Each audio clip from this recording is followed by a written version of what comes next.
એકતાનગર ખાતે statue of unity પરિસરમાં ગુજરાત પ્રવાસન નિગમ અને adventure tour operators association of ઇન્ડિયાના સંયુક્ત ઉપક્રમે ચાલી રહેલી 15મી વાર્ષિક સભામાં પ્રવાસન વન અને પર્યાવરણ મંત્રી મુળુભાઈ બીરાની પ્રેરક ઉપસ્થિતિમાં રાજ્યના પ્રવાસન ક્ષેત્રોના વિકાસ અને આનંદ પ્રમોદમાં વૃદ્ધિ માટેના 5 મળીને કુલ 10 સમજૂતી કરારો કરવામાં આવ્યા હતા.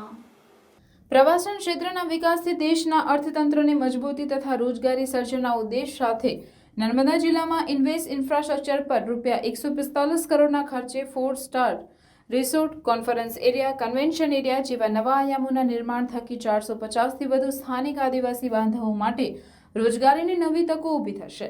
ગાંધીનગર ખાતે 400 કરોડના ખર્ચે વિશ્વકક્ષાની મનોરંજક ઝોન અને કલ્ચર થીમ પાર્કના નિર્માણ થકી 1100 લોકોને રોજગારી પ્રાપ્ત થશે. વધુમાં ફિલ્મોની શૂટિંગ માટે ગીર સોમનાથ પ્રવાસન ધામ ખાતે 100 કરોડનું રોકાણ કરવામાં આવશે, જેથી 2000થી વધુ લોકો માટે રોજગારીના નવા દ્વાર ખુલશે. સાથોસાથ કચ્છના પર્યટન સ્થળોએ ફિલ્મની શૂટિંગ માટે 125 કરોડનું રોકાણ કરીને 500 જેટલા નાગરિકોને રોજગારી ઉપલબ્ધ થશે.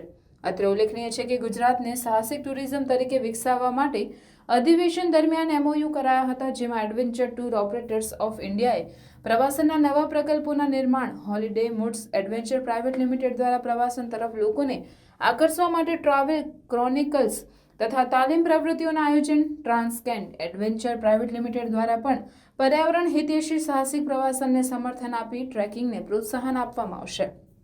નીડ્સ એન્ટરપ્રાઇઝ પ્રાઇવેટ લિમિટેડ દ્વારા એડવેન્ચર ટુરિઝમને પ્રસ્થાપિત કરવા માટે ડેસ્ટિનેશન પ્રોગ્રામ થકી કૌશલ્ય અને સર્કિટ ઊભા કરાશે. તેમજ ઇનમે લર્નિંગ પ્રાઇવેટ લિમિટેડ દ્વારા રાજ્યના યુવાનો માટે આઉટડોર શિક્ષણ પ્રણાલીને વધુ સુદૃઢ બનાવવા માટે વિવિધ ઝુંબેશ ચલાવવા અંગેના MOU કરાયા હતા. વડાપ્રધાન નરેન્દ્રભાઈ મોદી અને મુખ્યમંત્રી ભૂપેન્દ્રભાઈ પટેલના માર્ગદર્શન હેઠળ પ્રી વાઇબ્રન્ટ સમિટના ભાગરૂપે એકતાનગરના આંગણે યોજાયેલી adventure tour operators association of ઇન્ડિયાના 15મા વાર્ષિક અધિવેશનમાં ગુજરાતમાં સાહસિક પ્રવાસન ક્ષેત્રને વિકસાવવા 770 કરોડ ઉપરાંતના MOU થયા છે, જેના થકી પર્યાવરણ હિતૈષી અને સ્થાનિક બાંધવો માટે રોજગારીની તકો ઉપલબ્ધ થશે.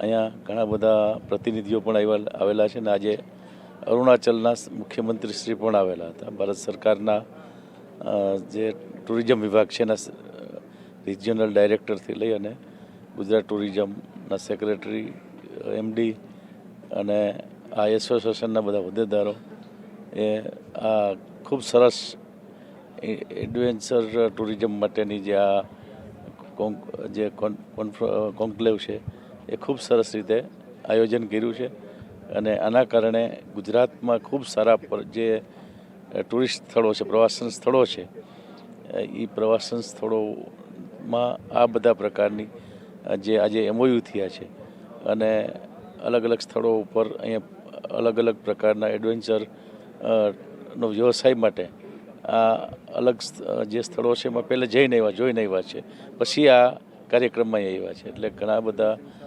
રાજ્યમાંથી જે આ પ્રકારના એડવેન્ચર ટુરિસ્ટ માટેનું જે કામ કરે છે એને આપણા ગુજરાતના અલગ અલગ સ્થળો ઉપર એ પોતે આવશે અને એના કારણે ત્યાં જે આવેલા પ્રવાસીઓ છે એને આ બધી જ પ્રકારની રાઇડ્સ છે એ ત્યાં એની સુવિધા મળશે અને એના કારણે આવનારા દિવસોમાં પ્રવાસીઓની હજુ પણ ખૂબ વધારો થશે અને સ્થાનિક ગુજરાતના લોકોને રોજગારીમાં પણ વધારો થશે.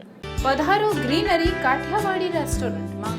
ગ્રીનરી પરિવારનું નવું નજરાણું એટલે greenery Kathiawadi restaurant.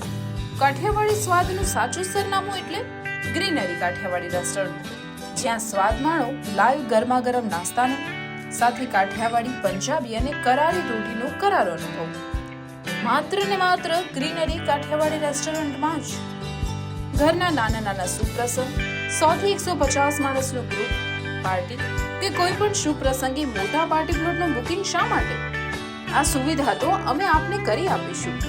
Birthday party, શ્રીમંત, મુંડન કે અન્ય પ્રસંગો માટે પણ હોલ અને ગાર્ડન રેસ્ટોરન્ટની સુવિધા ઉપલબ્ધ.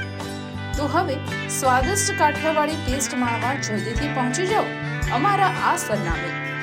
Greenery Kathiawadi restaurant, national highway number 48, cable બ્રિજની ભરૂચ તરફ આવતા જાડેશ્વર સર્કિટ હાઉસની બાજુમાં, ભરૂચ. Mobile number 9998975293.